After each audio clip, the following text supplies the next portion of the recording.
different number one comics podcast, Volume 1, Issue 89. 89, Bob. 11 away from 100. I know. 1 away from 90. I can kind of count. 11 away from a new volume. I can't believe it. We say it every time. It's crazy. I know. Again, this is something for, hey, you want to start a comic podcast? 89 issues later. Wow. Can't believe it. Yeah. But as always, we are a weekly comic book podcast that takes a brand new number one issue that may or may not come out that week, depending on distributing schedules or hurricanes or whatever other kind of... Hey, hurricanes, that's topical. That is very topical. That is very topical. So let's tell everybody what we're covering this week. Bob, this week from Dark Horse Comics, the all-new number one Turtles of Grayskull. I like how on, all of the comic book apps and Midtown Comics and all that, it's Teenage Mutant Ninja Turtles / Masters of the Universe Turtles. Aren't you glad we don't have to say that? Yeah. I like Turtles of Grayskull is just a cooler name. It really is. It really is. And I didn't realize, Bob, of course we'll get into this when we get into the book, but this was modeled after a toy line. I had no clue. So the toy line, okay. So the toy line came first. Yep. There was a toy line first. It's kind of one of those, did the chicken or the egg come first? Mm-hmm. Yeah, the toy line looks like it's been out for a little while, and now they've hired on Tim Seeley and Freddie E. Williams II to pen a comic book about it. So they're creating the backstory. I always love that because that's really like something of our generation. You know? Oh yeah. Like a lot of times they come out with the toys, then they do. Then you fill in the backstory behind it with something. I'm waiting for a TV series. Yeah. Oh yeah. A TV series would be really, really cool. But yeah, this will be an exciting one to talk about when we return. Of course, Bob, what else do we do here on the All New, All Different number one comics podcast other than just talk about a brand new first issue comic? So when James Gunn doesn't take it all, we also cover news, comic, and non-comic book related. No James Gunn news this week. Wow, 2 weeks in a row. That might be a record. Right. And we also talk about, whatever else we feel like. I mean, it's our podcast. We can do what we want. Talk about what we want. It's our podcast. We can cry if we want to. Yeah, kind of petered out there towards the end, but then again, there's really nothing that went along with that first verse. I was going to say we can do what we want to, and then I realized that the song is It's My Party and I Can Cry If I Want to, and then I was like, that would be an interesting podcast. 2 guys reading comic books and crying on air. Wow. Season 2. Crying in comics. The Avengers give me the feels that bad. Oh, man. I mean, hey, I'm not going to lie. I was, tears rolled in Infinity War. And, yeah. We also talk about comics that are coming out this week and comic books that are coming out next week whenever... distribution schedules are perfect and they line up and there's no tropical storms or hurricanes or anything like that. I think that is a prelude to the future. There could be a little bit of a hiccup next week, but... There possibly could be. But that's okay. We're here this week and that's all that matters. Who knows? Maybe we'll have to do like a throwback issue next week or something. Ooh, throwback issue. I like...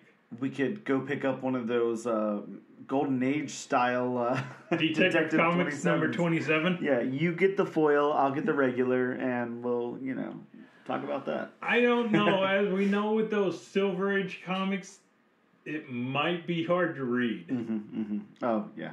And, the Silver Age comics definitely have, you've always said... you're a stickler for the amount of dialogue and exposition and comic.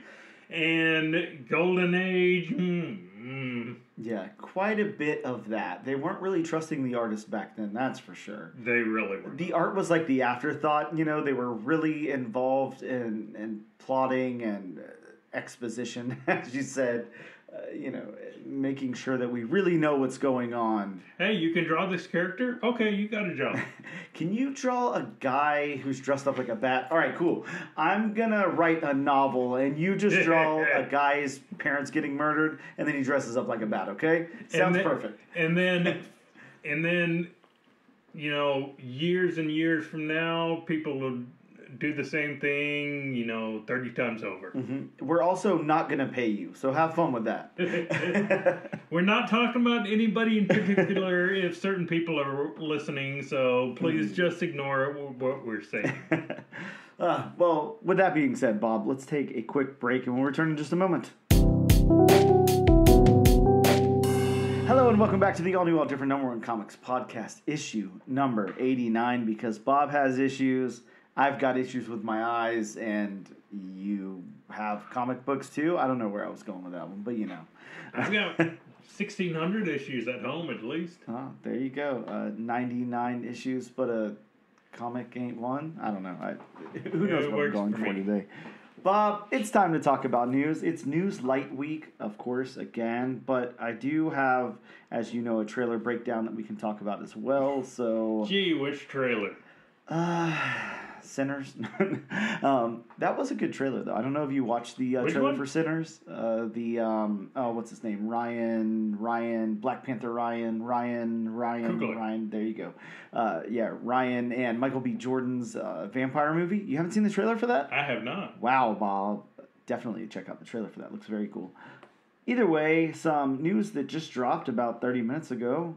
A RoboCop series is in development for Amazon with writer Peter Oko and James Wan as executive producer. RoboCop, Bob, are you excited to see a RoboCop series? Very interesting. I'm kind of wondering if this had anything to do with the RoboCop documentary that came out a couple of years ago on Amazon. It was a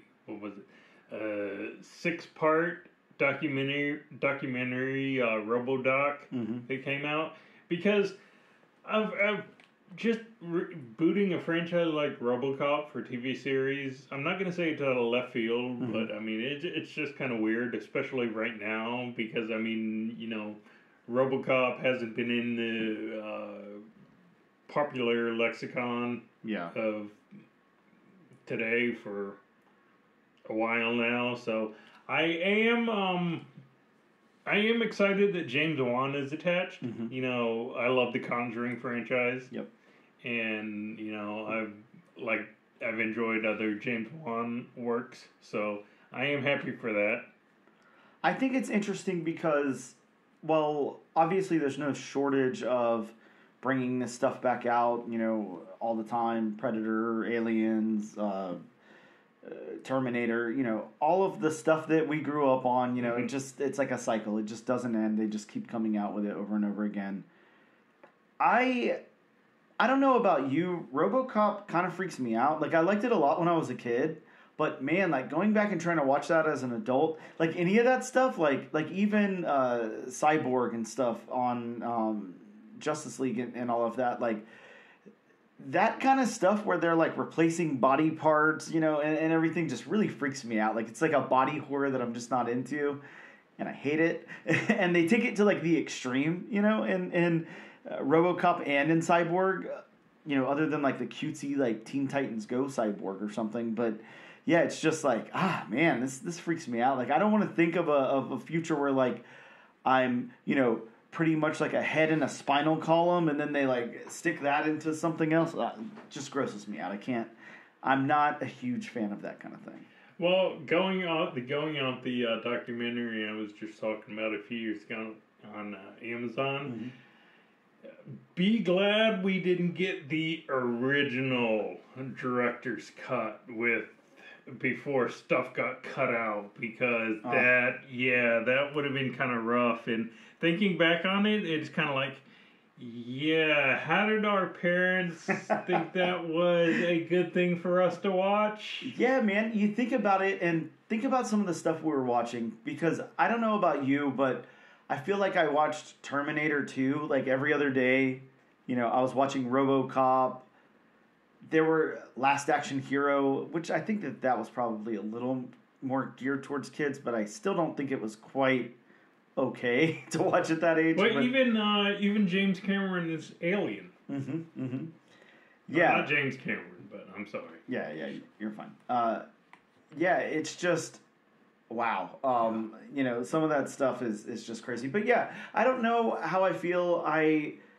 Did you watch the rebooted RoboCop movie that came out in whatever year that came out? Unfortunately, yes. Okay, so not so good. I think that it's one of those things like I turned on. For some reason I have I associate it with the same time that kind of rebooted Mighty Morphin Power Rangers movie came out, and I don't know if that's the same time, but those are like two things that I tried on multiple occasions to sit down and watch, and I just couldn't get into it all. So I probably saw the first 15 or 20 minutes of both of them a few times and just never really cared. Kind of the same thing with Avatar, speaking of James Cameron. Something I was just never really able to get through. Avatar, to me, it's just a bad movie. I agree. A lot of people don't agree, though. A really big movie. I'd like to do a poll, though. Mm-hmm. How many of those people only saw it in 3D? Oh, yeah. I'm sure it looks cool. Yeah. Not disagreeing with that, but yeah, what the hell's the plot to that? Visually, yes, it's stunning. You can't get much better than Avatar. But, as just a movie, it's kind of no. They have an element called unobtainium that they obtain. Bob, it's not obtainable. Come on. Jeez. Well, sliding over to some other news, and maybe James Gunn adjacent, I guess. So maybe all of that's not out there. Bob, please help me with that name in the Supergirl headline there. But Matthias Schoenaerts. Okay, I'm not even going to attempt. I'm just going to say what Bob said. But I believe it was that. So Matthias, if you're listening, please, if you want me to correct myself, please feel free to write in and tell us how it's actually pronounced. Like we always say, open invitation. Come join us on the podcast. Yeah. Talk about your name, your character, all that stuff. We're a comic podcast, so we love you to come on and talk, comics and comic book movies with us. It's only fitting. Bob, well, that person will be playing Krem of the Yellow Hills in the Supergirl movie. So, I don't know if you read Supergirl, Woman of Tomorrow. I did not. I liked it. It's a really cool story, but with the caveat that it's just you've already mentioned how I feel about the what's the term? The exposition, and dialogue and all of that, and just Tom King, man, he's just God. It's the same thing as that Helen of Windhorn series. It's a cool series. I like what's going on. I like the thought behind it and everything. But I didn't sign up to read a novel. I signed up to read a comic book, and that's exactly the art and Supergirl Woman of Tomorrow is really, really good. The storyline's really good, but man, there's just so much dialogue going on.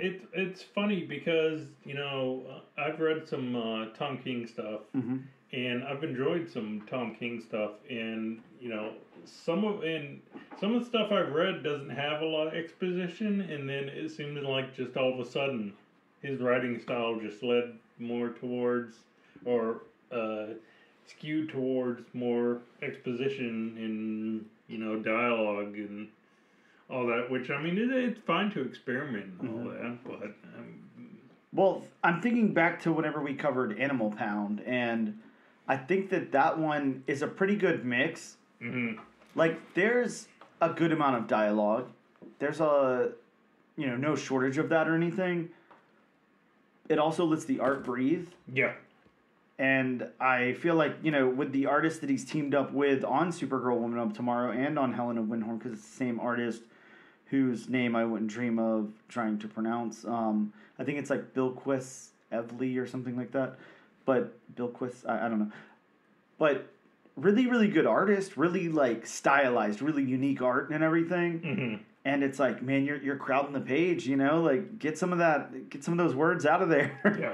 You know, too much. But yeah, that's a very beloved story that Tom King has written there in Supergirl, Woman of Tomorrow. Like a lot of people really, really like that series a whole lot. And yeah, I just think that, you know, it's going to play out well on screen. So I think that that's going to be like a win for this new DC cinematic universe. It is called the DCEU, right? Isn't that what I believe so. Okay. So, well, either way, this DC cinematic universe, and I think that that'll be great. I'm obviously still very scared about the Superman movie, and I don't know what's going on with this Lanterns thing. But speaking of the Lanterns thing, Kyle Chandler, the coach from Friday Night Lights, has been cast as Hal Jordan in the live-action Green Lantern HBO series. Mm-hmm. So, yeah, thoughts? I seriously thought they'd go for a younger actor. Yeah. You know, I mean, no, and I have nothing against Peter Chandler. You know, granted, I never saw Friday Night Lights. I've seen some stuff he's been in, and he's definitely going to get the, of course, Hal Jordan is no Kara Rayner. No. But, you know, I mean, he does inject humor into himself, so I think Kyle Chandler will, do a good job in that. I just thought they'd cast a younger actor, because, I mean, you know, now you're going to have, you know, you're automatically going to go to in the more, you know, established, you know, I don't want to say OP Hal Jordan, but, you know, he knows how to use his powers. I mean, he's going to be more serious. Yeah, it's very interesting to think, where will this series start? You know, is it that he's already been Green Lanterning for, you know, a good while, and we start here? Like, are we going to get an origin of his powers or whatnot? Like, I guess probably not. I kind of have a feeling, just for the simple fact that they cast Kyle Chandler, and correct me if I'm wrong, but the plan is it's going to be Hal Jordan and Jon Stewart, correct? Yes. I have a feeling it's going to be one of those, buddy cops, like Lethal Weapon, where you have Danny Glover, you know, the more experienced, you know, detective, and then you have Mel Gibson or whoever the cast is, Jon Stewart, being the, you know, young, not rookie, but the young, more, you know, instinctual, kind of fly by the seat of his pants type. So I have a feeling it's going to be mentor mentee just by the casting so far. Yeah, which would be, you know, the right choice to make there, I think. So, yeah, I can agree with that. What are the chances that Pieface is in the series? Yes or no? I have no idea who Pieface is. Okay, never mind. Bob, the last little bit of news, of course, you know, we had that Thunderbolts trailer. Thunderbolts asterisk. Oh yeah, we're gonna talk. You gotta add the asterisk. Don't worry, we're definitely gonna talk about that. I have like, actually, I'm sorry, Bob. I jumped the gun a little bit. There is like a small little bit of news here that I wanted to go over. I just didn't have it with my notes. And this is more speculative than anything else, so take it with a grain of salt. But apparently, some big changes are supposedly being made to Marvel Studios' deal with Sony Pictures. I don't know if you saw any of this information out there. I saw this, but I didn't read anything on it, so please enlighten me. Well, it's about changes being made to the agreement between Marvel Studios and Sony Pictures pertaining to exactly how villains are used across both franchises. Oh. So, yeah, like very hyper-specific there, but it, you know, you know what's been going on as of late. You know, you have your Sonyverse and your MCU, and they're not really crossing over, except for, you know, in that small instance where they did. If anything becomes of that, we don't know yet. So far, no. But Apparently now Sony will be notifying Marvel Studios about which Spider-Man related villains will be used in its non-MCU projects. Marvel will then be blocked from using the character for at least 30 days until after the Sony movie is released on streaming. Really? Yep. So they can, play in the same sandbox, so to speak. Mm-hmm. They just have to wait a month. Well, not like a theatrical month, but a month after it's been released on VOD. Okay. So there is that caveat to it, but it means that, possibly Kraven the Hunter could be brought into the MCU. Possibly no. Yeah. There's just a lot that could mean. Would they be... Now, here's definitely a special circumstance. Mm-hmm. Would they be able to use Tom Hardy's Eddie Brock? Since there's already been 2 movies before the agreement got changed. Yeah, good question. I'm not 100% sure. But, yeah, very, very interesting. I don't know, and I don't know what this means on the heels of Kraven coming out and all of that. I don't know. Be very interesting. And also, I know it changed. You said Marvel could use the characters, 30 days after it came out to VOD. Yep. Would Sony be able to do the same thing? I don't think so. There's no clause that I'm seeing that says anything about that. See, it just seems to me that, make it a 2-way road. Don't just make it a 1-way street. Mm-hmm. I mean, because that just totally blocks Sony from using. Marvel can use so many of their characters, mm-hmm. but if what I'm hearing is correct, Sony can't use, the plethora of characters that Marvel is using. And does that mean once Marvel uses a Sony character, Sony can't use that character? That's a very good question. Yeah, I would wonder that also. But I don't know. I mean, I guess, we'll find out at some point. Again, moving over to our last little bit of news there, the Thunderbolts trailer, the first official teaser for Thunderbolts Asterix has come out. And Bob, it is 3.5 minutes long, which is insane for a teaser trailer. Teasers have definitely gotten longer in I'd say the past decade. Yeah. Yeah, definitely. Very, very interesting. The asterisk, apparently the asterisk to the title has been added to clarify that the movie is setting its own course. The trailer does even more to back up this idea with incredible moments that build anticipation and excitement for what is to come. That feels like a nothing sentence to me. I'm not even I don't understand what they were trying to say there. So the asterisk has been added to the title to clarify that the movie is setting its own course. What?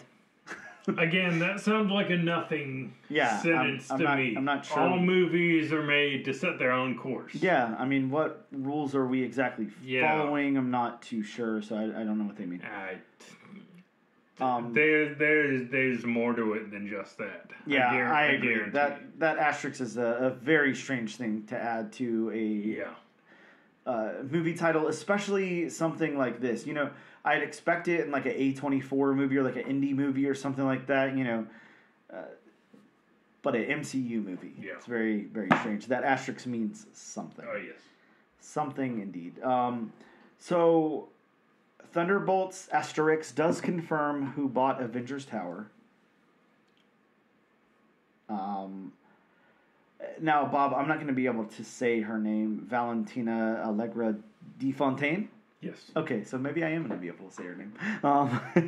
Has now set up shop in the tower. So, which isn't surprising. Yeah. So we know that, which is cool. How about Bob? Hi. Bob, in the comics, the alter ego of Sentry. is there in the trailer. Really, really cool. I really like that part. It definitely seems like they're going for a Bruce Banner Sentry kind of thing. And I think that's what they need to do. Yeah. I agree with that. I think that's a good thing. It's really interesting that, they're bringing in Sentry here. Sentry is just like super, super powerful, and this isn't like one of the, Avengers level movies or something. So I don't know. Very interesting. So no, but it's adjacent, especially because of the fan theories that we've all heard. Yeah, true. And then that also, there's a mystery logo on the badge that's similar to the Sentry logo used in the comics. So obviously that like kind of backs up, the fact that Bob, the alter ego, is there in the trailer and is probably going to come out to be Sentry. Super cool. So I'm going to become Sentry. I'm going to have the power of 1,000,000 exploding suns. Yeah, well, that's scary, Bob. Terrifying. Bucky fights the Thunderbolts, so nothing surprising there. That's we already knew that. The Thunderbolts are like Marvel's anti-heroes who have a dark past, and think DC Suicide Squad without the bombs in their head. Yeah, it is, but I'm trying to think back because this is like a trope. This is something that's been done, across comics and other mediums before, where you take the anti-heroes or whatever, not necessarily the bad guys or something like that, but maybe the more complex than just saying good or bad guy people and stick them on a team together. That's something that's happened. Yeah.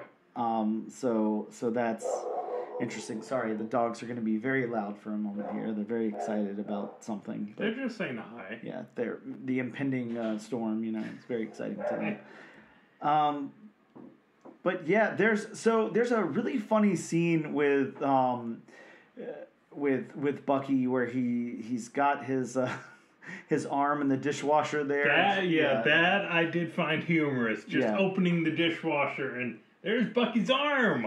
That was actually okay. I will say this, we always in all of these superhero movies, Marvel and now DC, there's always that level of humor that they inject in, and sometimes I will say, it was like the Marvel formula for like a long while, and I mean, it still is, but sometimes it doesn't quite land for me. Like, sometimes I just kind of like roll my eyes a little bit. I'm like, this is too much, like, it's too formulaic or whatever. And definitely, I'm trying to think of a good example off the top of my head, but all the comedy in Thor: The Dark World. Yeah, I'm sure. But there's been quite a few times that, DC has done the same thing, and I don't know why, but it makes me roll my eyes even harder. I'm like, okay, guys, come up with your own thing here. But that was Suicide Squad for you, or the Suicide Squad. Oh, jeez, what a terrible movie. But I think that one really landed. I think that it worked really, really well. That landed, and I believe that because that was more of a sight gag than just stringing funny words together. Yeah, exactly. Yeah, completely agreed. Bob, what about John Walker? He's got a baby. He's got a whole new life for himself. And just seeing his performance in the movie, I think he's going to do a good job in the role. Oh yeah.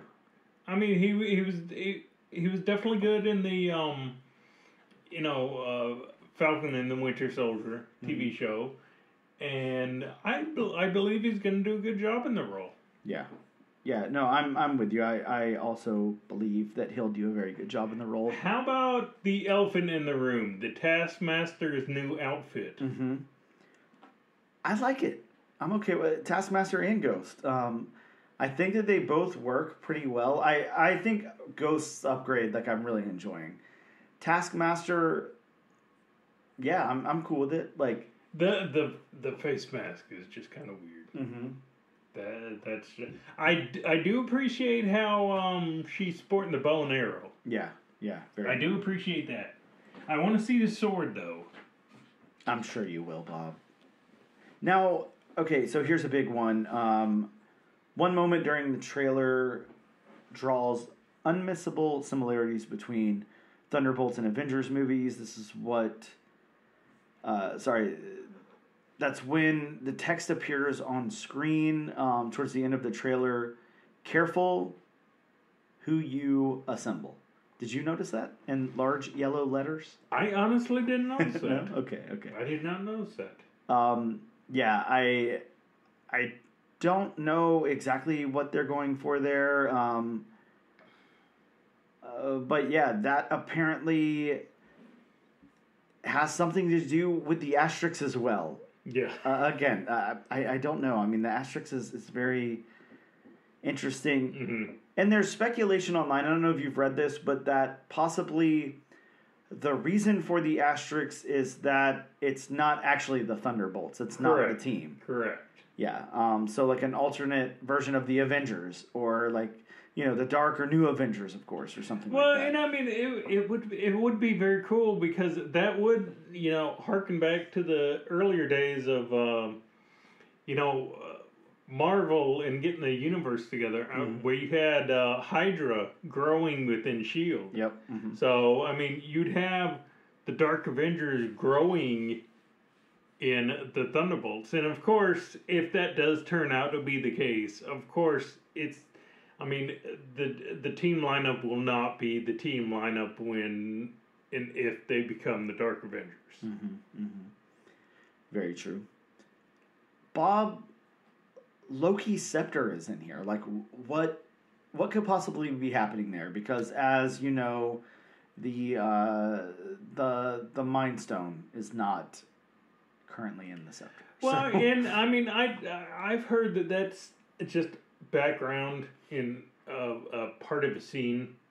I've heard that that's a party that Valentina is throwing.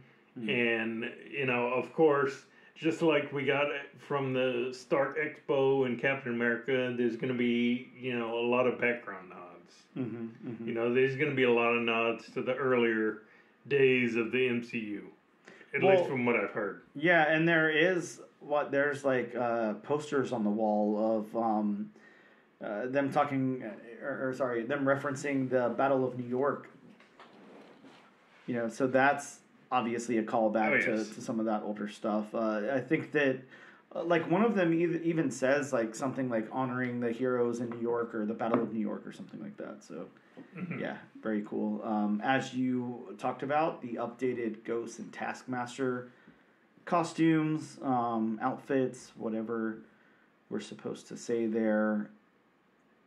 I think that it's needed for one, and then two, I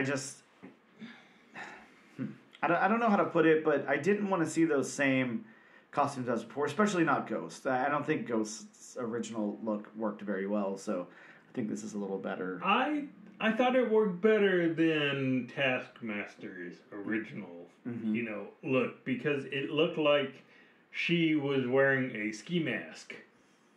Yeah. Whereas, anybody who's read a Taskmaster comic or has ever seen a picture of Taskmaster knows that he wears basically a skull on his face. Mm-hmm, mm-hmm. But that's pretty much all I wanted to say about it. Of course, I'll just read their little log line here. Marvel's Thunderbolts Asterix is a superhero movie based on the comic team of the same name. The movie acts as part of the MCU's fifth phase of films. The film sees the likes of Bucky Barnes, Yelena Belova, White Russell, and the Red Guardian, and more as an unlikely group of heroes and villains brought together to fight for good. It's directed by Jake Nope, I'm not going to go with the last name there. But it comes out on May 2nd, 2025. So, yeah, man. There's a lot. I imagine, what is that, 8 months out? We got a while to go. Hopefully some more secrets will get revealed in that time. Hopefully we'll have tons and tons to talk about. if the Superman, teaser doesn't drop at some point, and then we have to hijack all of our shows with that. I guess we'll find out. But yeah, that is pretty much all the news I have, Bob. Unless there's anything you want to go over. Well, I just wanted to talk about one piece of what might be disappointing news. I mean, this isn't 100% confirmed because I've only seen one reference to it made, and of course, everything's a theory or speculation until you see at least two sources. But it was talked about that we may not see the second season of X-Men 97 until 2026. Oh, come on, Bob. That's not okay. I told you it was bad news. Oh. Then that's an awfully long time to wait. But that may have a lot to do with the fact that they fired the showrunner Bo DeMaio. Man, well, let's hope not. Fingers crossed that there's not a huge delay like that and that, but I guess we never know until it happens. With that being said, on that sad note, we'll take a quick break. We'll be back with some new comics that dropped this week.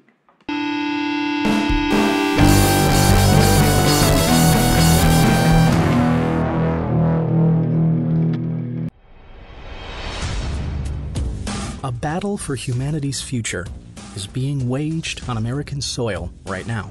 The cannabis plant has been used by humans for thousands of years, and yet it is still severely criminalized in much of the world. But the world is changing. Yay! In the U.S., 37 states have legalized cannabis for medical purposes, and 18 have done so for recreational use by adults. In Illinois, legalized cannabis has spurred an explosion of new businesses and products, all bringing in a massive stream of newly created revenue that other states are eager to match. Yet federally, cannabis faces much of the same resistance of the 1900s. How did marijuana get such a bad reputation? Why is it still so federally restricted? How are smoking and vaping different? How many edibles are too many? Which companies are coming out with the best new products? And who benefits from keeping Mary Jane in the dark? These are the types of questions we'll attempt to answer on the Cannabis Man podcast. A thorough look at all things cannabis, from its history to its explosion in states that have legalized it. So look out for the Cannabis Man podcast, coming soon wherever you get your podcasts. Hello, and welcome back to the all-new, all-different #1 Comics Podcast, issue number 89. Like Batman 89, I'm Bat Dan, and that's Rob Bat Bob. Bobbin. No, don't say that because I'm saying don't say that because him leaving is the whole reason why we're having this podcast right now. Oh, wow! I like Bat Bob. There's been multiple Batmen, so why can't we both be Bat Dan and Bat Bob? We definitely can. It was the first thing that came to mind. Actually, Bat Bob. I kind of like that. Rob Dan. I might make a better sidekick than Dan Wing. Danon. Okay. Anyways, moving on. It's time to talk about some new books that dropped in shops this week. Permitting that you didn't have a giant hurricane headed towards your neck of the woods and books didn't come in. But that did not happen to us. We didn't get any delays. No. Again, maybe next week, but as of this week, we've got everything.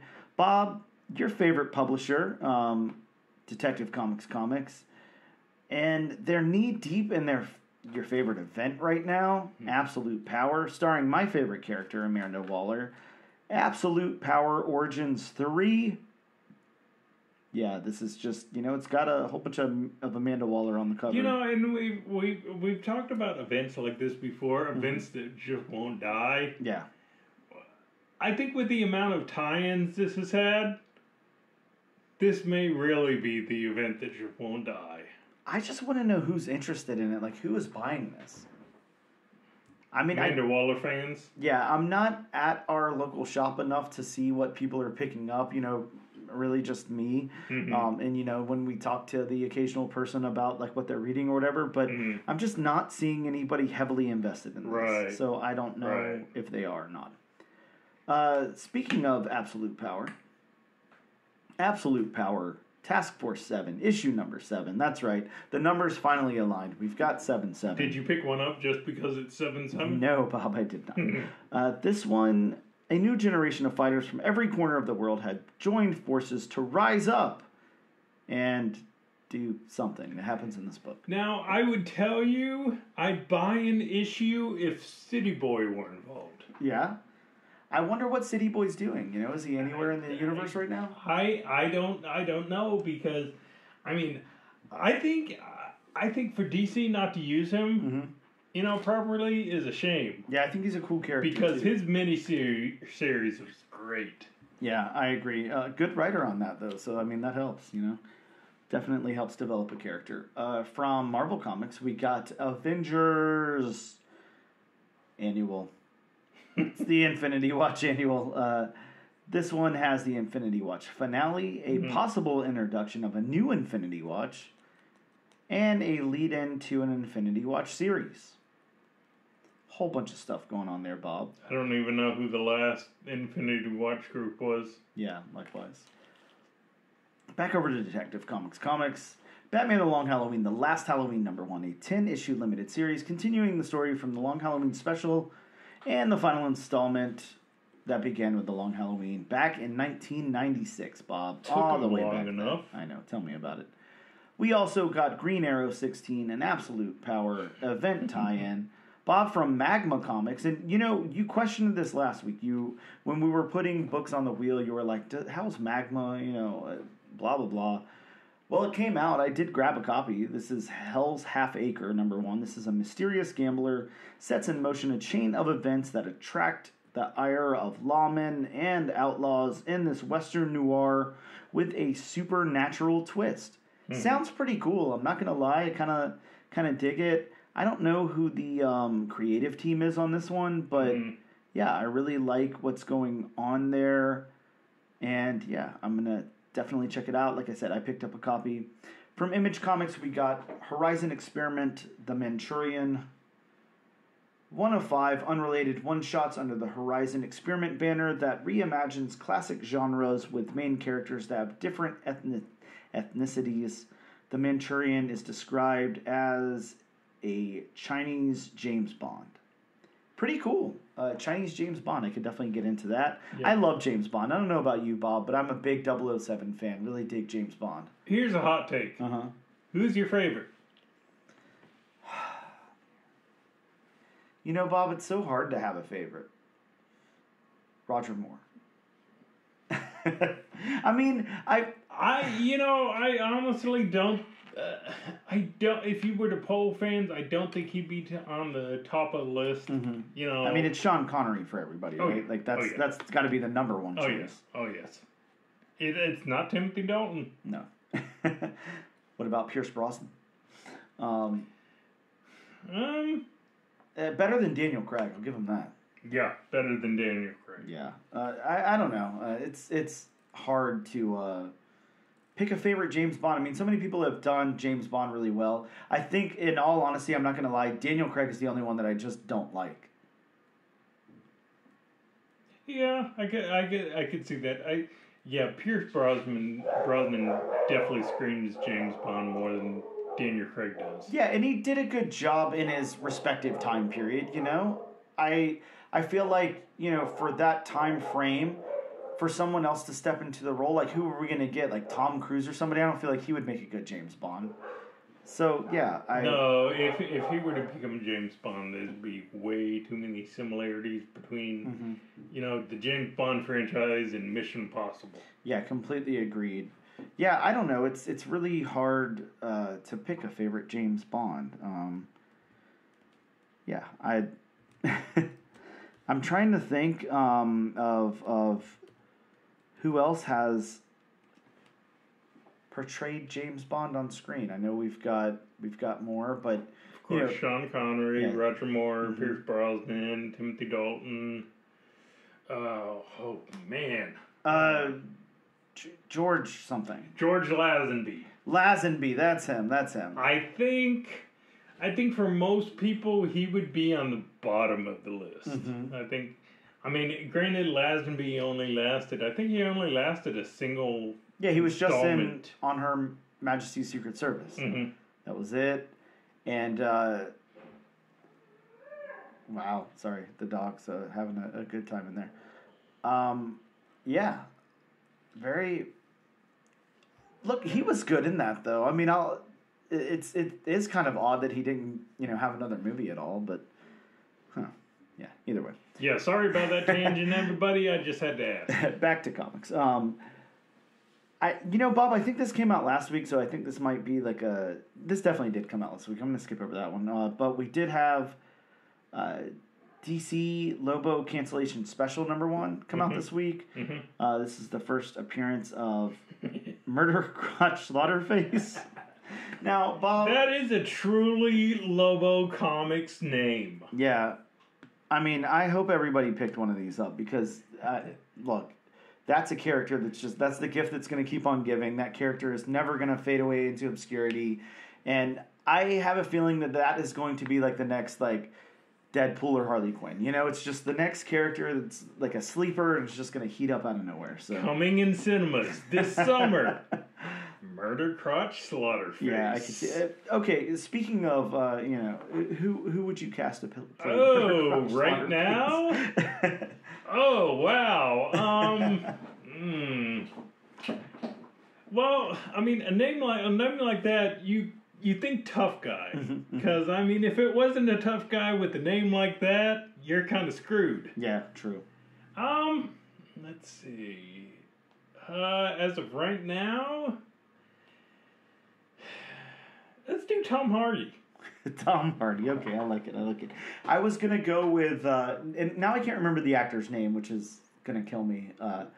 It's... oh, gosh. Come on, Bob. He's, big in the stoner comedy world. He... Franco? No, but he does a lot of movies with Franco, and he did Freaks and Geeks also.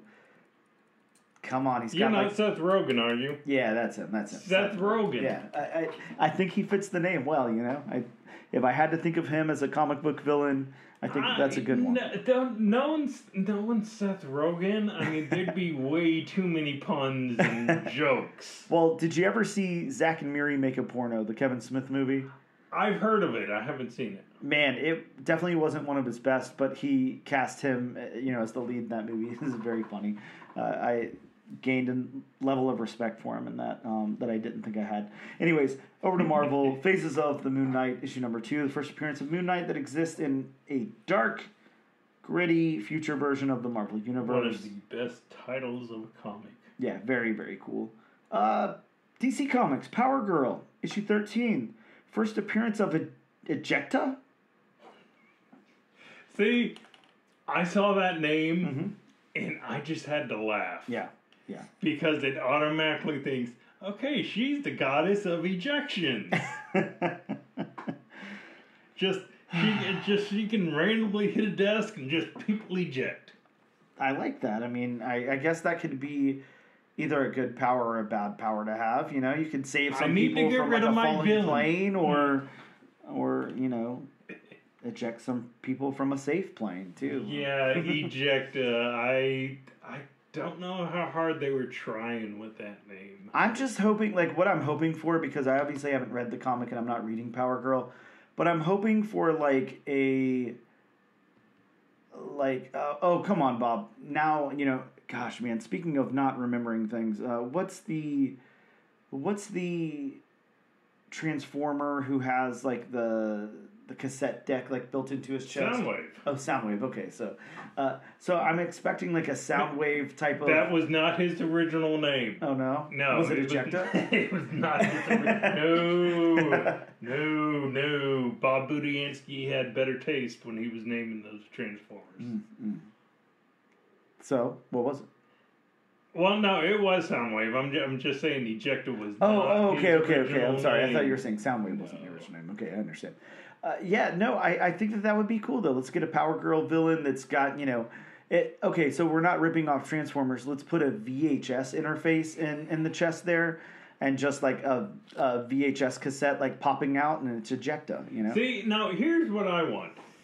You say Ejecta is a villain, correct? I don't know. It doesn't say. Okay. Well, I want the counterpart to be Injecta.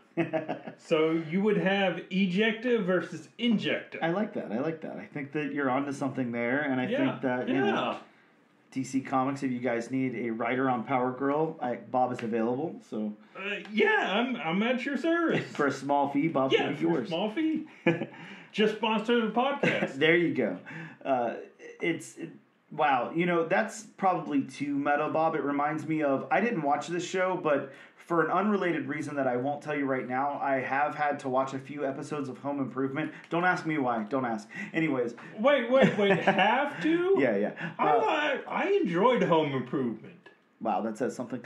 But, towards the end of the series, or at least like the final couple of episodes, the series within the series, Tool Time, was sponsored by the tool company that's on the show, and they have to Binford. It was Binford Tool Time. It was Binford Tool Man. Everything had the name before it. So I feel like if DC sponsored this podcast, we would have to go all out DC all the time. I was that's gonna DC say Bob. I'm DC Dan.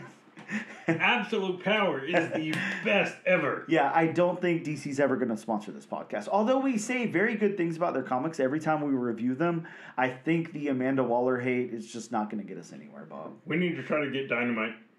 I agree. We've said nothing but good things about Dynamite, that's for sure. And it's true. Very true. Hey, Bob, I like that segue because speaking of Dynamite, Thundercats 8 dropped this week. Mm-hmm. It's got the first appearance of Apex, a Thundercat. Super cool. And man, that series has just been so good, as we talked about. It really has. Bob, Tin Can Society. So this one was supposed to come out last week. There was some kind of issue with the cover. We talked about it. It's been resolicited with another cover. This one's about a tech mogul, death-suited vigilante who's been found murdered and his suit's missing, prompting his estranged childhood friends to reunite and solve the mystery of his death. So, like you said before, very similar to things that we've read, but, it's got a different twist on it as well. I don't know. I'm interested to see what this one is.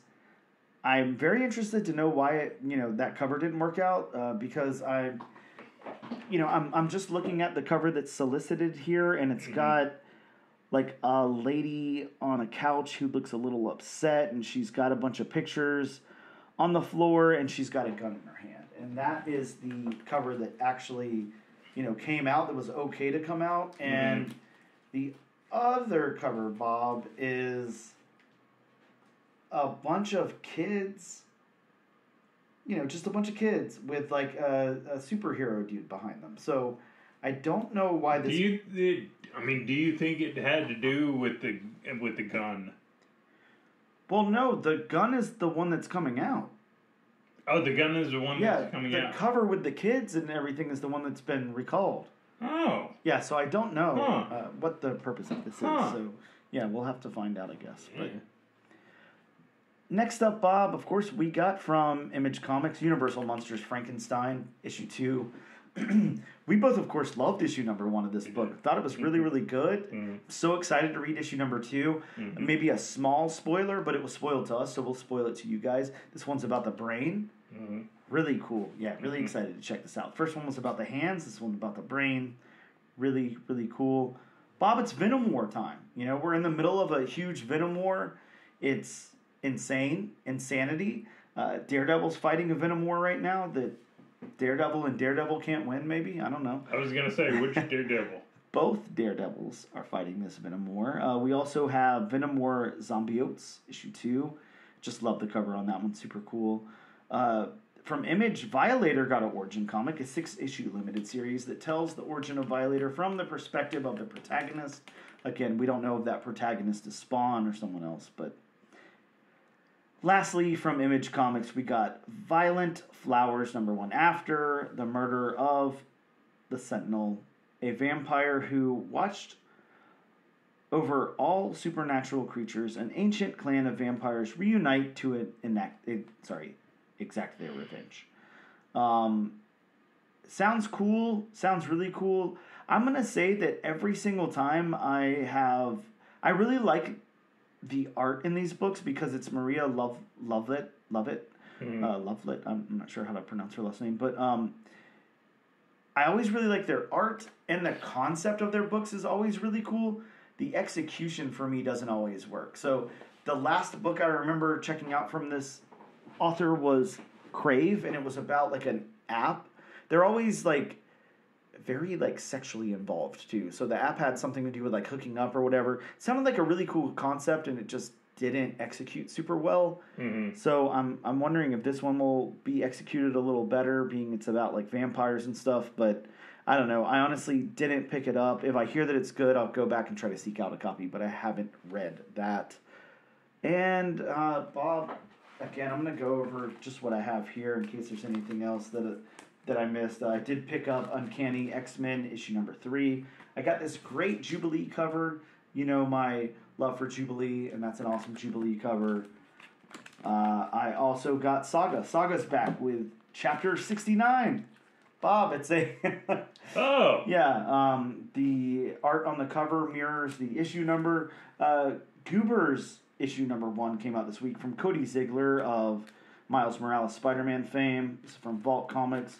We got issue #6 of Feral. Mm-hmm. I'm really excited to read that. I can't wait to read that one. That book is so good, and it's one of those books where, I mean, obviously it's very similar to Stray Dogs, but it's like you open it and you turn the page and then it's over. Like, it just reads so quick, and it's really good. Mm-hmm. And it's not jam-packed full of a bunch of dialogue, and the art really does breathe.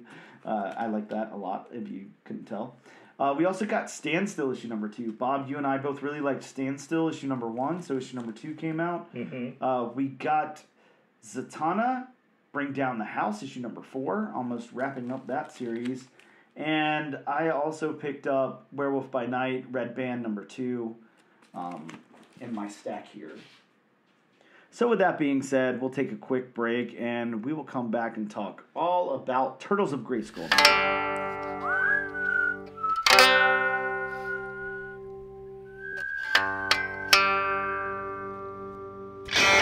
Hello and welcome back to the all-new, all-different #1 Comics Podcast, issue number 89. Bob, it is time to talk about the comic we're talking about today. It is. Dark Horse Comics, Turtles of Grayskull, issue #1. Wow, this is a wild, insane ride. I'm going to read the synopsis right quick from the horse's mouth. Is that the right phrase? The mouth of the horse? I don't remember how you say it. The horse's mouth, yeah. The shell of the turtle. I guess in this instance, the shell of the turtle. Maybe it fits a little better. I don't know. Or you know, if you want to stick with horse's mouth, you would say the maw of the turtle. Oh, there you go. Less English with Bob. Bob, by the power of Grayskull, turtle power. Okay. That's the log line.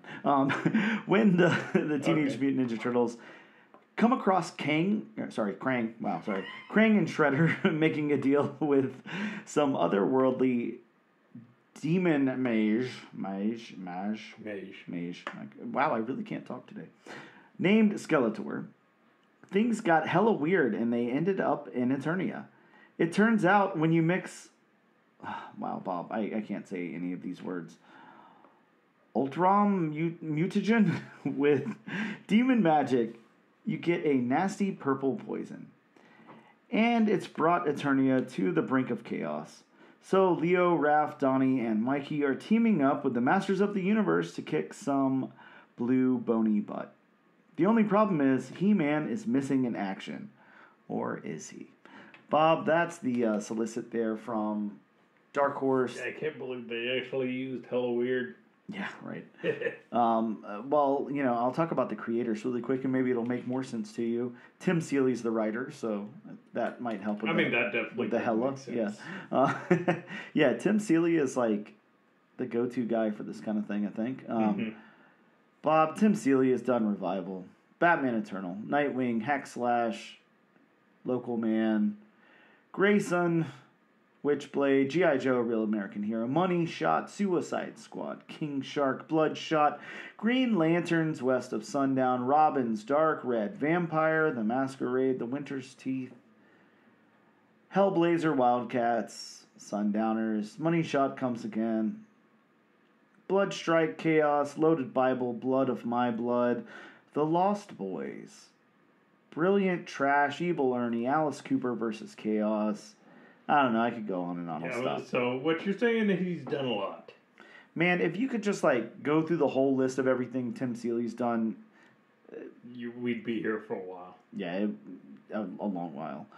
The artist Freddie E. Williams Jr. II. I think we're familiar with him. He's done some Turtle stuff we checked out before, but looks like he's illustrated on Robin, on Teenage Mutant Ninja Turtles Universe, on JSA All Stars, Mighty Morphin Power Rangers Teenage Mutant Ninja Turtles 2, G.I. Joe, Real American Hero, Captain Atom, The Movement, The Flash, Batman Teenage Mutant Ninja Turtles, Injustice versus Masters of the Universe, Batman Teenage Mutant Ninja Turtles 3. I don't know, again, dude's got done a lot of stuff. I mean, I'm still scrolling, whatever. Also colored by Andrew Dollhouse. Not going to go into his credits, but he's done stuff too. My retelling, Bob, give me a word. What am I supposed to call this? From the publishers, the synopsis. This is my what? I don't want to say magnum opus because I don't know if you've reached your magnum opus yet. No, certainly not.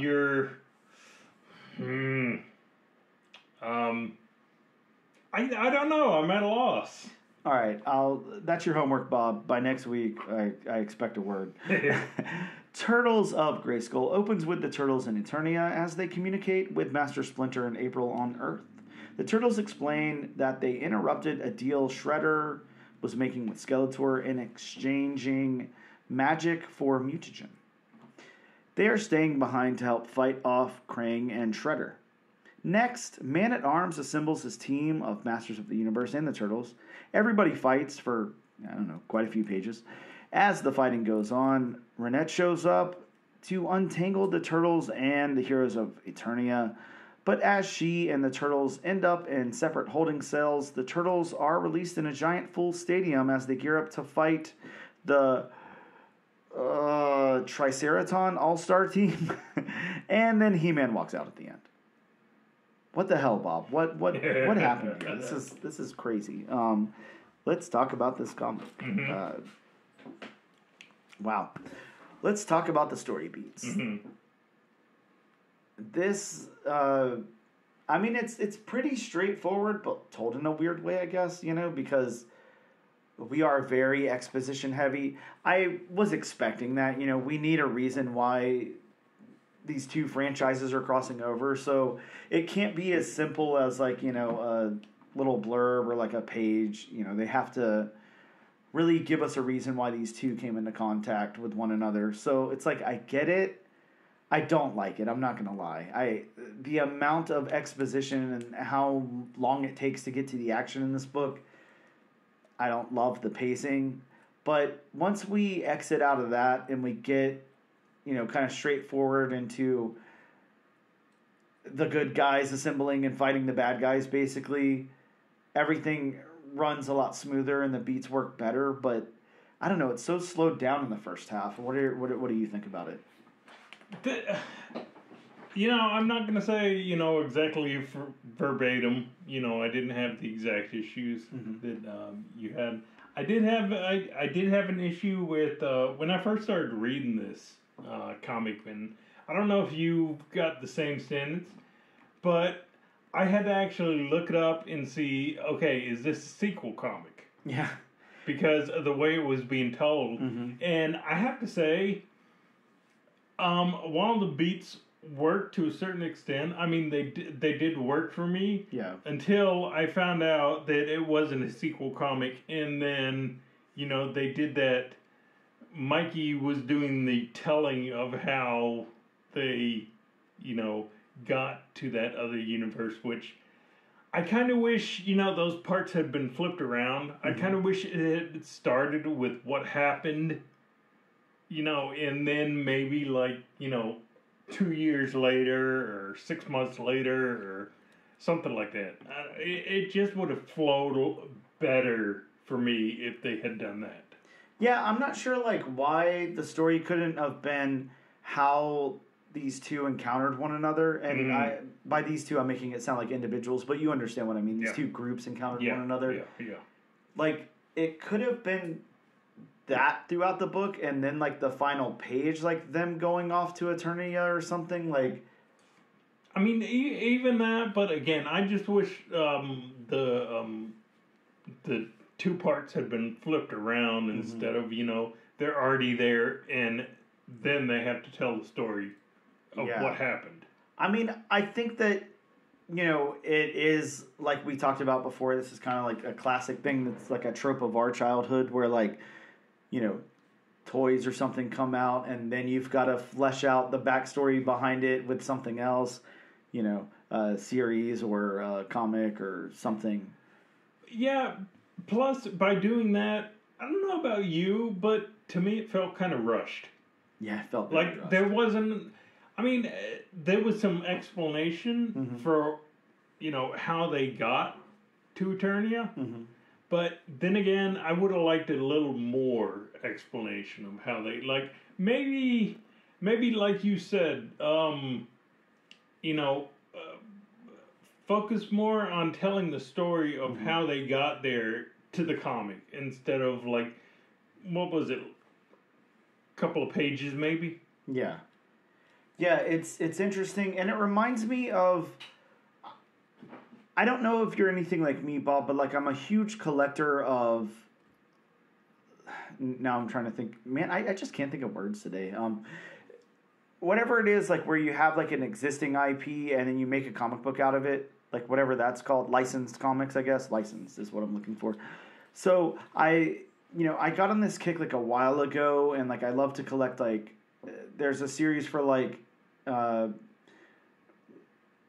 Cadillacs and Dinosaurs, Monsters in My Pocket, Earthworm Jim, all that kind of stuff. I love collecting that kind of stuff. And whenever you read back on some of those, the first issues and everything, they're very, very similar to this. It's they just wanted a tie-in comic to go along with whatever, you know.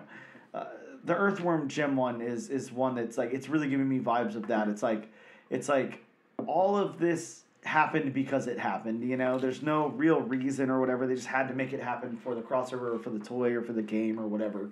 And I think this is cool because I like the vibes it's giving me. It's giving me that cool throwback to that kind of stuff, and I enjoy that. But I also think we are in 2024. Tim Seeley certainly knows how to write a comic book, and it slowed it down a lot. And if we're talking about beats, it's just this was a chore to read both times for me. I didn't love reading it. I really wanted to take a step back and appreciate some of the art and everything, especially, we have two really big franchises that are a huge part of our childhood here. So I want to see the Turtles crossover with, some of these more obscure Masters of the Universe characters and vice versa and all that. And it's I just really didn't feel like I got the time because I had to read so much.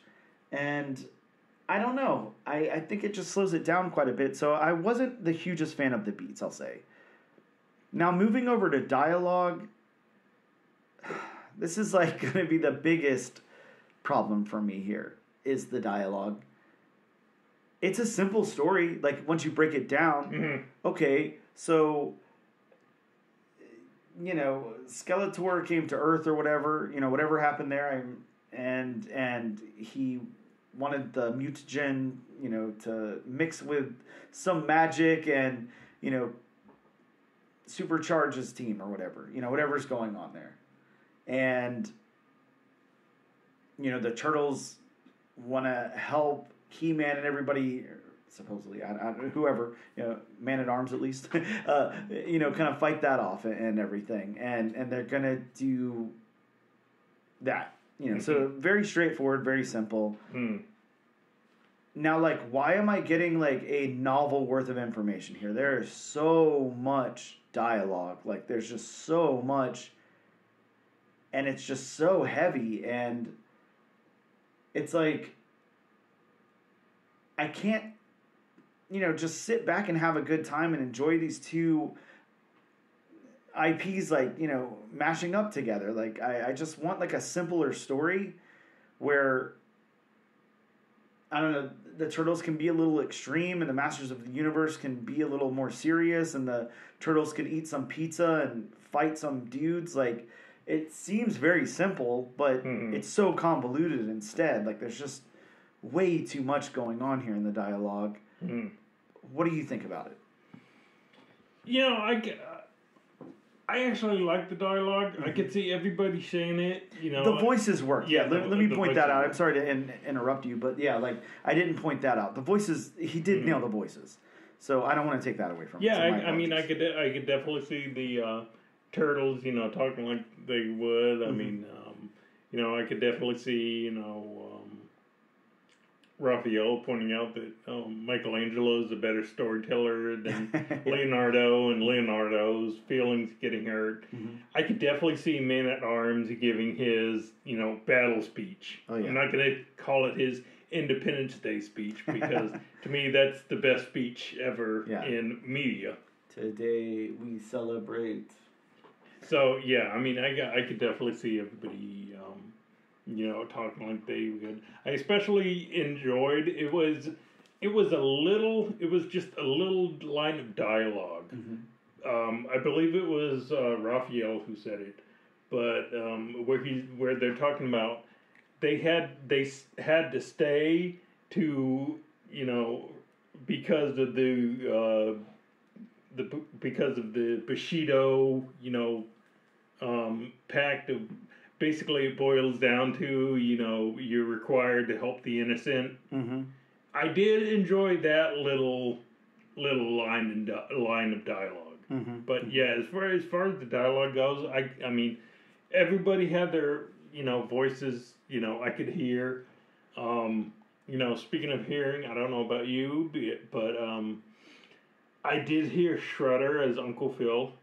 I did read his dialogue as Uncle Phil's voice. Yep.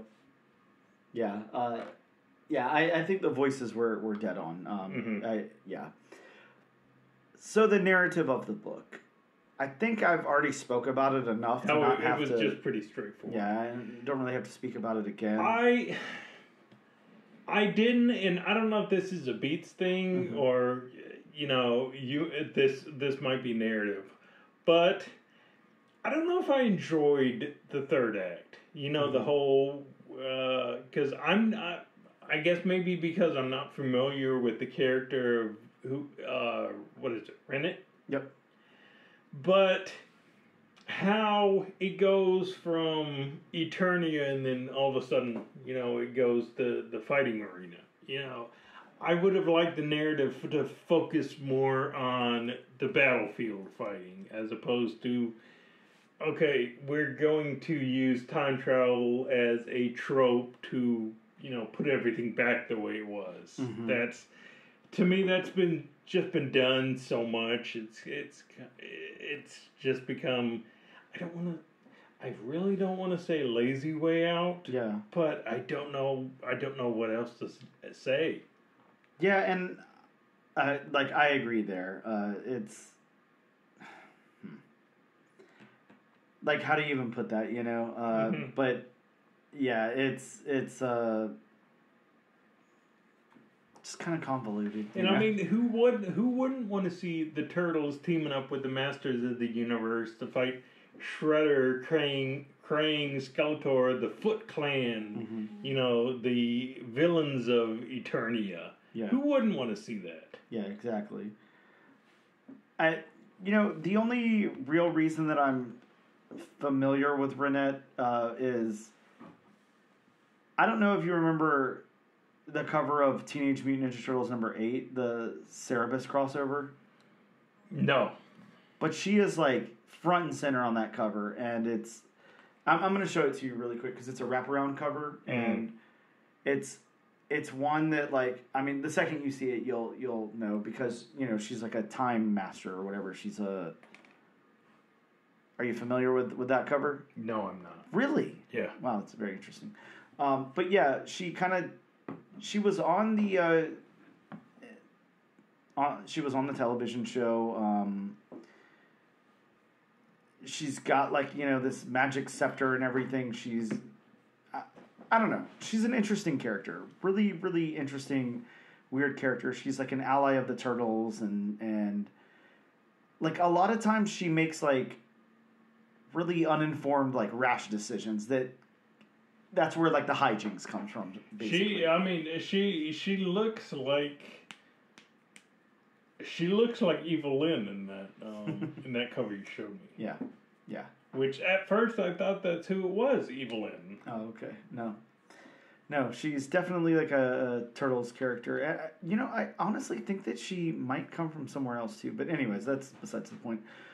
I think narratively it works. There's nothing that doesn't work. It's just I'm getting so much at the front end that I don't think was needed. I guess is all. I still could have done with that whole, you know, time travel thing. Yeah.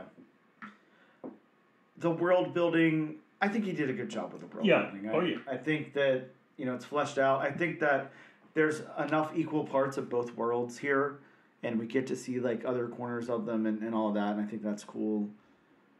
There's not really anything I have any problems with the world building. I think that Tim Seeley knows these worlds well enough to be able to do this, and he did a good job. The art from Freddie E. Williams Jr. or the second, however he likes that to be said.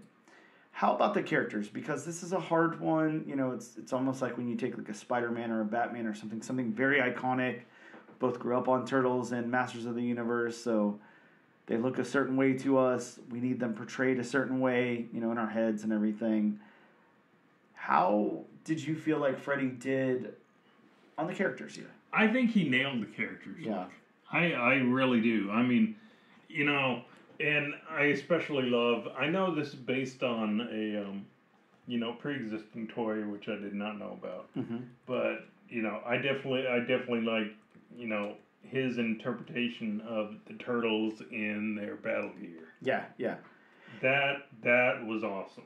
Yeah, which is like that's a throwback. Like we have like those, like the Samurai Turtle action figures, and like we had all those different like turtle like kind of mashups and personas and stuff that came out after the first couple of rounds of Turtles figures came out, and yeah, super cool. I don't know. I'm trying to get the information here because I'd really like to have it in front of me, but I don't know. Whenever you go to the Turtles of Grayskull Wikipedia, it's all based on this comic book. It doesn't have anything to do with anything else, so that's very interesting. But, you know, there are, like, fandom pages and stuff with all the Turtles of Grayskull mashup figures. And, yeah, really cool. Oh, man. Yeah, I'm getting some, like, major ad stuff going on here, so it's hard to really look at this. But... Mm-hmm. Yeah, it looks like this was something that maybe came out at, like, I don't know, San Diego Comic-Con or something. I'm not sure where it originated. I believe it did start as a con exclusive. Okay. Yeah, there's some cool action figures here. I really like them. There's some cool mashups. Shredder looks really cool. The Turtles look great. Beastman, like, everybody's looking awesome. They talked about Moose Jaw in the book, so, you know, we've got a Moose Jaw figure, a Krang figure, and so they're, like, exclusive to certain things. We've got, these are deluxe figures, sorry. They're Target and Walmart exclusives and stuff like that, so that's the, that wave of figures, and the first wave just has the Leonardo and Donatello, and then a mutated He-Man and Man-at-Arms. So, yeah, really, I don't know, really cool stuff. Yeah, I'm with you. I think that Freddie E. Williams really did a great job on all the characters. Everybody looks like they're supposed to look. and he's got like a little tinge of like his own, style in there too. That doesn't take away from anything. No. I'm really liking like the first page, like where we open up on Splinter and April, like in the sewer and all that. Looks really cool. And then we make it over to the turtles with their gear on, and they look pretty badass. Like all that looks good. Yeah, everybody looks good here. Everybody looking really cool. I think Man-at-Arms looks really awesome. Yeah. Renette looks really cool. Like she's depicted so well. I like all the clocks all over her outfit and everything. Or I say outfit, but it's basically just like a one piece. But but yeah, everybody looks great. Though I'm not gonna lie, and this is more of a personal preference than anything. I just want to preference my statement by saying that, but. In a way, I don't know exactly how this would have translated, but I kind of wish, just based off these two IPs, in a way, I kind of wish it had a little bit more of that, Saturday morning cartoony look, just based off these two IPs. Now, again, I mean, that could have fell flat, on the pages. I don't think it would have, because I think Freddie Williams would have done, a good job drawing them, basically anyway. Just, again, based off of these two IPs and just the fact that they're, two of the most well-loved, cartoons and TV series of all time. I just kind of wish it had a little bit of that, again, cartoony look. So like a little less grit, like a little more, right, like a smoother, application. Just like a little bit more, fun, zany kind of look, little polished, yeah, I understand. But I mean, again, that's just a personal preference, yeah, and I'm definitely not saying anything bad about this art at all. No, yeah, it's very good art. Mm-hmm. How about the backgrounds, Bob? We all know. I'm going to let you take it because the backgrounds, each comic that we cover has to pass your background test. And, I like to point out to everybody, in case this is like their first episode or, they forgot or anything like that. It's not like a one size fits all. It's way more complex than just saying the backgrounds are fleshed out. It depends on the book. It depends on the tone. It depends on the characters. Like it depends on so many things. But what you're looking for is that detail where it's needed, and to like prop up the book and to recognize that the background is a piece of art. Like it's not just. You can't always look at a comic, especially, and only look at the foreground. Only look at the characters that are front and center. Like the backgrounds are very important to telling the story. So, this one is, in my opinion, it's pretty jam-packed. I don't see any solid colored backgrounds anywhere. Yeah, I mean, of course, this, taking place on Eternia, of course, you're not going to have, and being that this book has to take, also, talks about the mutagen and all that. I mean, it's not going to be bright and colorful, It's going to be more like, cloudy, overcast, which it is. And, I mean, being as this, like Dan said, the tone of the book, being the tone of this book is, Eternia, but it's being run by the bad guys, so to speak, at that point. The backgrounds, they work for me. Yeah, I'm with you. I think the backgrounds are fantastic. They really, really good job on the backgrounds. They're very fleshed out, very filled in, very detailed, and doesn't take away from the story at all. No. You could almost say, like, it's close to crossing over to, like, being a little overcrowded, but it doesn't. It definitely works still. Yeah, but while you're saying that, even like during the crowd shots, you don't get blank faces. Yeah, exactly. You still get details on the faces. I mean, that shot of the Eternian armory where everybody's gathered. I mean, you still see all the detailing in the vehicles. I mean, I guess that's a flying Cadillac or something similar. I mean, you still get the detail of that. And like I said, there are no blank faces. So, I mean, while you say it might be overcrowded, which I kind of agree, maybe there's a little too much. It's not like anything suffers because of it. No, not at all. Not at all. And it's, like I said, for me, it almost crosses over to that point, but it doesn't. You know, for me, I am very happy with what I got in the backgrounds here, and I think that they really, really work. It's just very close to, wow, there's a lot going on in the backgrounds here, but, you know, it doesn't hinder anything in the book at all. The locations, this is going to be a tough one. I don't know the locations in Eternia enough to really call out anything. You know, we're in the sewers on Earth. We moved to Eternia. We're at the stadium. I'm not too sure. The locations work fine for me.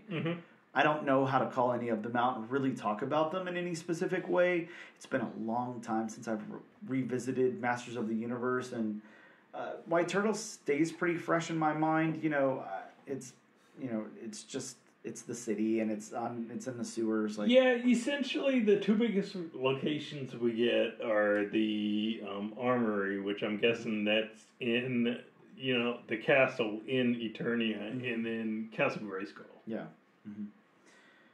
Yeah, so I think the locations work fine. So lastly, the colors. We have the dedicated colorist, Andrew Delhouse here. I think the colors work fine. I like them. They're a little, like, gritty sometimes. They're a little... I was going to say, do you think they're a little too muted? Do you think he could have gone one shade brighter? Well, I think it kind of ties into your point of wanting it to be a little closer to, like, Saturday morning cartoon vibes. Yeah, I think for that, yeah. But I think for the tone of this book, it works. I think when the colors work, they really, really work well. And I think sometimes you can kind of tell, or maybe not tell, but, like, sometimes it feels like there's something missing. Now, like, the panel where we are seeing Skeletor and we're, you know, seeing, like, the Krang and the beefed up, like, Bebop and Rocksteady and stuff, like, I think that those colors really work really, really well, and I like it. I also like it whenever we're finally introduced to Renette. I think the colors around her work really well. And then, yeah, like you said, sometimes it just gets so muted, and it's kind of like a somber tone where I want it to be a little more fun. Whenever He-Man walks out, and he's got this, like, illumination behind him and everything, I want it to be a little more fun. And... so, I don't know. I'm a little conflicted on the colors. They work fine.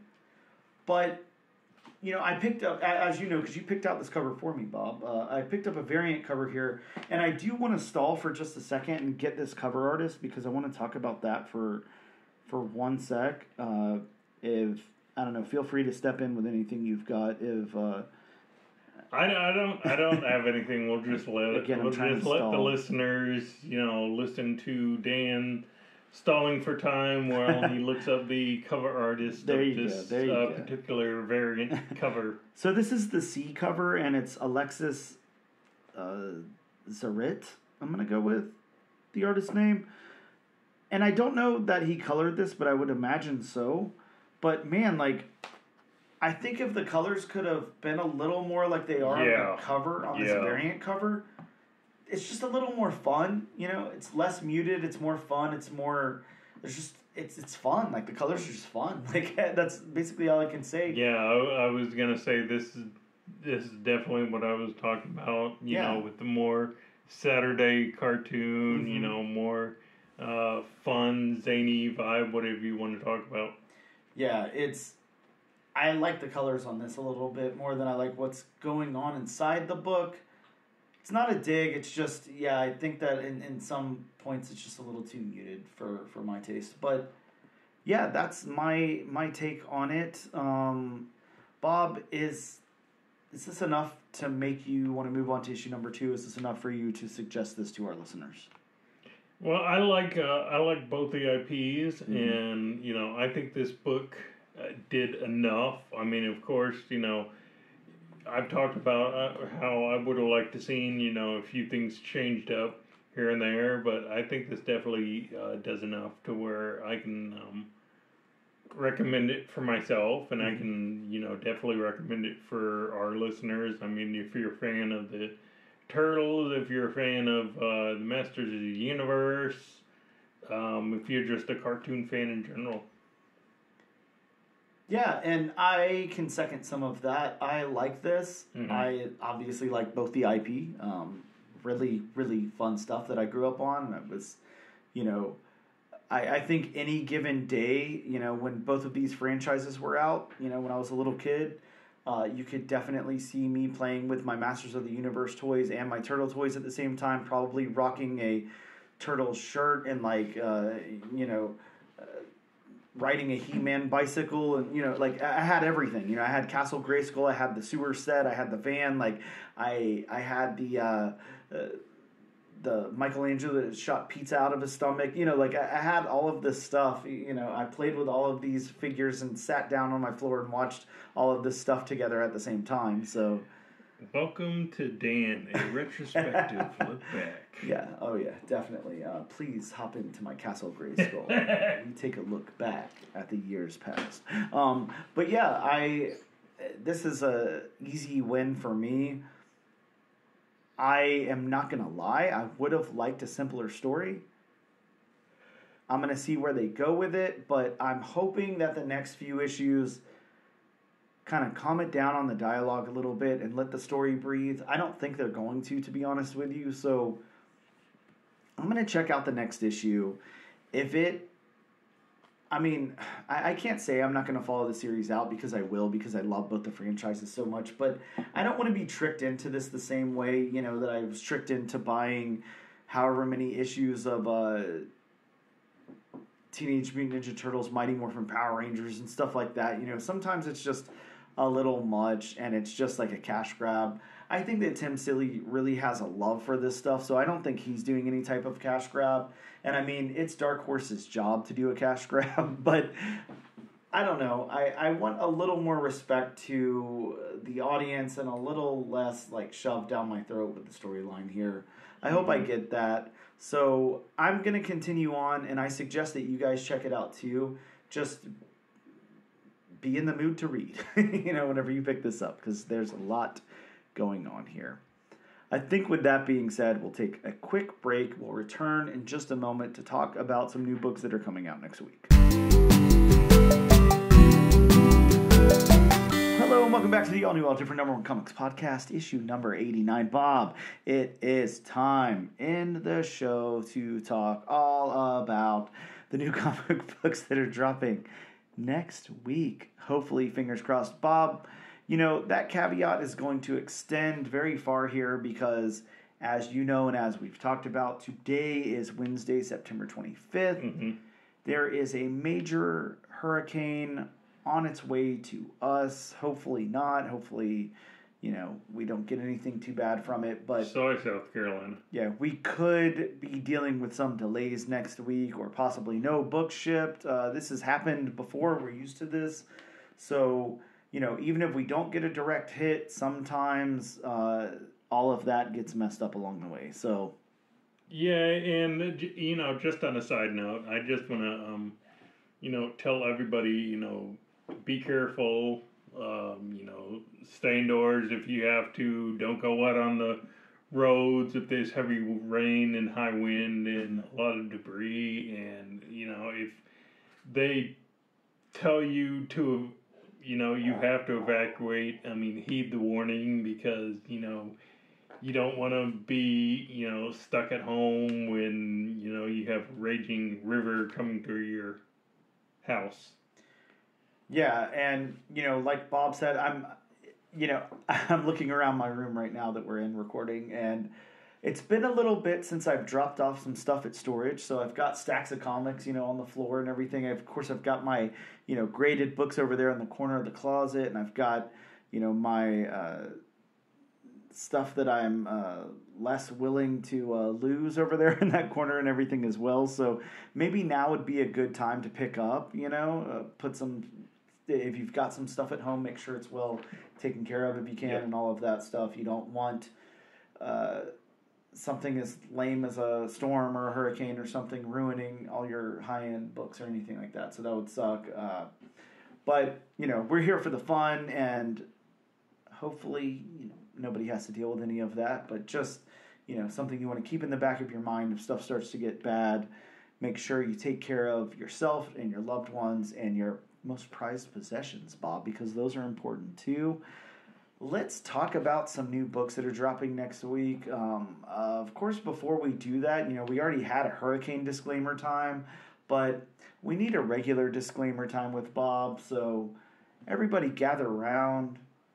Like I said, we're covering Turtles of Grayskull this week. So we've got Ninja Turtles, we've got Masters of the Universe mashed up together. So why not another mashup? It's disclaimer time. Welcome to disclaimer time. Grab some milk and pizza and cereal for disclaimer time with Bob. Oh, interesting combination you got there, milk and pizza. Yeah, Ooh. Bob. I mean, I'm thinking what we could do, because every cereal's been done, Bob. There's not too many cereals that haven't been done. Why don't we do cereal, pizza topping cereal? And I think that's what we're gonna do. We're gonna market this, and we're gonna come up with a prototype. And what we're gonna do is we're gonna have like little corn puffed like pizza toppings, and that's gonna be like little rice. I don't know, whatever you call it, but like like Lucky Charms for pizza toppings. So we'll have pepperoni, anchovies, we'll do like olives, we'll do, all of these things that can be pizza toppings, and we'll just, that will be the cereal.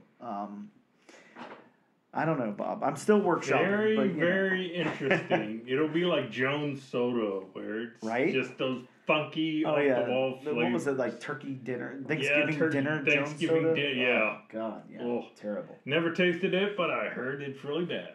I can only imagine. But like I say, this and every other week, these are some of the titles that may or may not be coming out. May not because of what may be happening tomorrow into Friday. Yep. So who knows? But if, nothing does happen and they do come out next week, if you want a more in-depth list of what will be coming into your local comic shop next week, you can feel free to consult elsewhere. You can always hopefully call your local comic shop. Hopefully, if you live in Jacksonville, Florida, they haven't lost power, or anywhere in Florida, they haven't lost power, and they can still make phone calls. If they're not bunkering down, they may, tell you who's writing it, give you a little solicit, tell you who's drawing it. And again, like I always say, please and thank you go a long way. Sure as hell do. Yeah, you can send an owl, you can send a unicorn, you can John Wick tube system. Yep. What else do you got this week? Just to keep it topical, Bob, the sewer system is really underutilized here in Florida. I think, New York is synonymous with its sewer system, but of course here in Florida, nobody really thinks about it. There's just a bunch of shit and roaches down there, but, I don't know, at least in the Turtle books, you're not really dealing with much of that. So maybe crawl through the sewer, pop up at your local comic book shop. I know. Covered in rat feces and walk in. I have never gotten that. I mean, they always seem like they have such clean sewers in New York. Yeah, and I'm just thinking here, we have poop, body parts, and alligators. Yeah, pretty much. Well, and goldfish. Oh, yeah, sure. Got to talk about those. Sorry, kids, if I ruined it for you. That big fishbowl in the sky. But starting off the list, we have from Marvel Comics, the House of Ideas, we have Marvel Voices Robbie Reyes Ghost Rider #1. Yeah, this is a special one-shot of Robbie Reyes Ghost Rider. It's a Marvel Voices special. You and I talked about this off air. That B cover is like already sold out, and today is Wednesday, so the book doesn't come out for another week, but at least where we're looking, that one looks like it's going to be pretty hot. Maybe grab a copy if you can. Mm-hmm. Possibly. From the comic publisher with 3 characters, we have DC, all in special number 1. Well, yeah, and I'm trying to look at who's on the cover here. We do have, we've got Green Lantern, we've got Satana, Wonder Woman. Of course, we have the Holy Trinity up front. Wow, not talking Star Wars, sorry. We've got Booster Gold, Flash. There's all kind of people on the cover here. Not really, that's about it. But so more than three characters. Yeah, but this is your one-shot introduction of the Absolute Universe that's going to be taking place. Maybe a good book to pick up if you're into that. Possibly. And I do say, I love the DC logo. Mm-hmm. Yeah, it's a cool logo. I really love the logo. Yep. Sticking with the comic book company who has a very redundant name, we have Batman number 153. Bob, the first appearance of Commander Star. And this is like a super classic Batman cover. It's just Batman on the cover, flying. So just Commander Star. Why can't he be Captain Star? Don't know. He's a commander for some reason. Or General Star.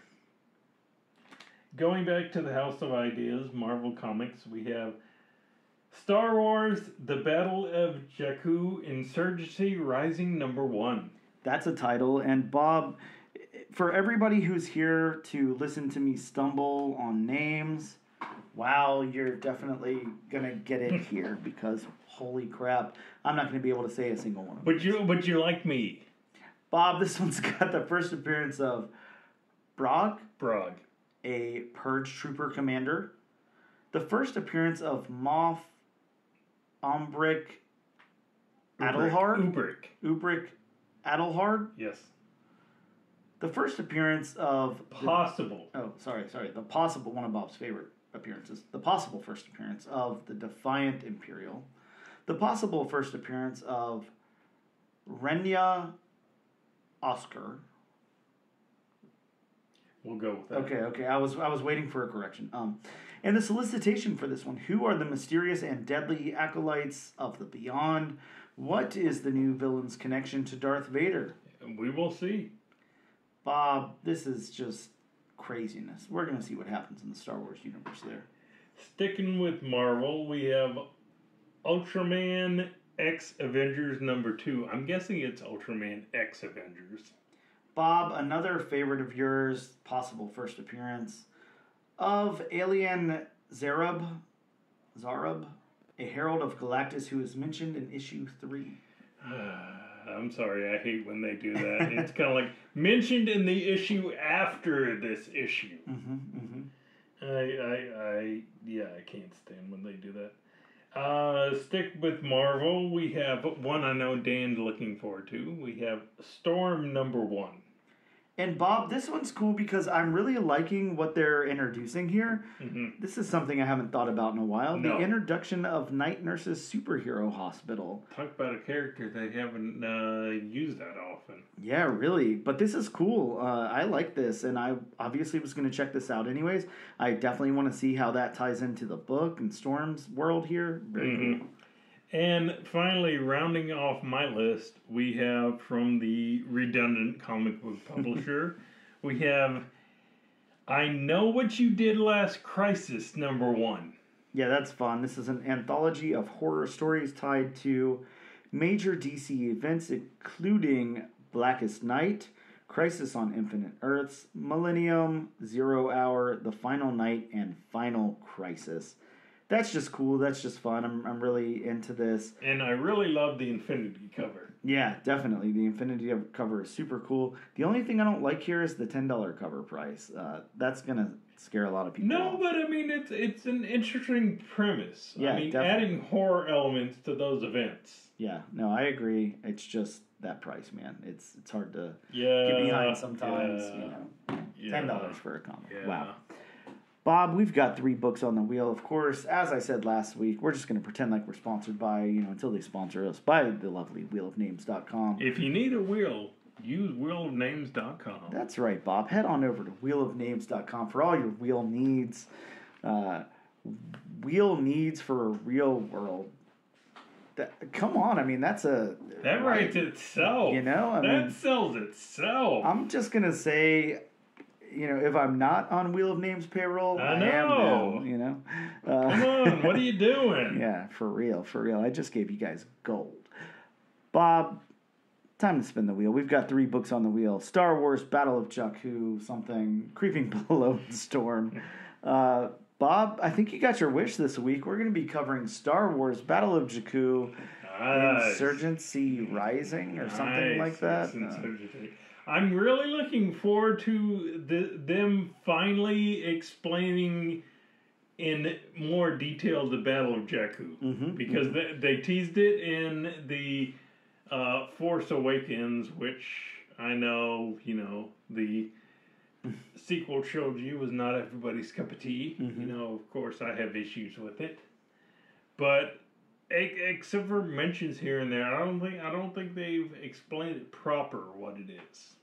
Well, I'll just be excited because, again, I don't dip too much into the Star Wars universe ever. I'm very scared of it because it's so expansive and big, and I love the original trilogy. I'm okay with certain aspects of the prequel trilogy, and that ends my knowledge of Star Wars. So you're going to have to guide me through this one, and I think it'll be fun. It'll be a very Bob-heavy episode. I like that. I think it'll be a good time. Don't worry, Obi-Wan. I'll be your Qui-Gon.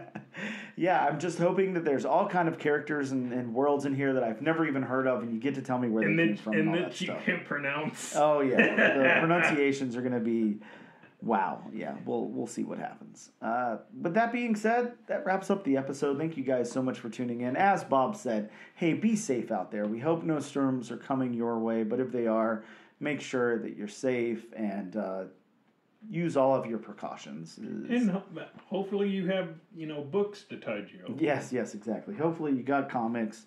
Hopefully you don't have any books at CGC right now that might be ruined. Hopefully you got the insurance on covering your books at CGC is the real lesson to be learned here. But either way, thank you guys so much for tuning in. We will hopefully see you next week whenever we cover Star Wars. And as always, check us out on social media. We're in all the popular places. All New, All Different, #1 comics podcast. Use our hashtag All New, All Different Nation to be entered in our weekly giveaway to win a really cool cover of Turtles of Grayskull #1.